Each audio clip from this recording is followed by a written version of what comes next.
Alaikum, good morning, welcome back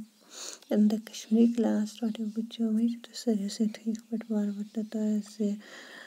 शोर तो छोटे पों पर बहुत उसको लाना भी हाथ से तो इसे भी कितना चुटकी ना आलू सस्ते याद पर मो तो वंचा ऐसे आठ सफ़र नंबर 47 aspect गोडनिकु सवाल इतना परिव तो लिखियो ठीक है शुरन हिन गिंदन तमाशे नाव चीतनस देत गिंदन तमाशन हिन नाव क्या उसको छो टीटी मोबाइल गुड्डी गुड्डू तो ये बोले टीटी मोबाइल गुड्डी गुड्डू ब्याक शहविक बिया पार्ट सवास में शुरन हिन खाने खैन चीज़न हिन नाव छे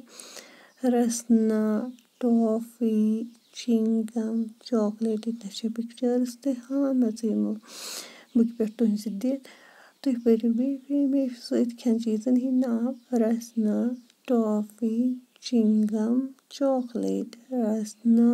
टॉफी चिंगम चॉकलेट तो वो तैयार यमन हिन नाव बेदी फिर गिंदन शुरन हिंद गिंदन तमाशे क्या उसको छो गिंदन तमाशन हिन नाव टीटी मोबाइल गुड्डी गुड्डू टीटी मोबाइल गुड्डी गुड्डू ता खैन चीज़न है शुरन हिन खैन चीज़ कम छे यमन हिन नाव पड़ता रसना टॉफी चिंगम चॉकलेट रसना टॉफी चिंगम चॉकलेट तो यम करिए नोट डाउन कॉपी पर करिए हम याद भी करिए वहीं प्रैक्टिस ते कीजिए। अल्लाह हाफिज़। Thank you all.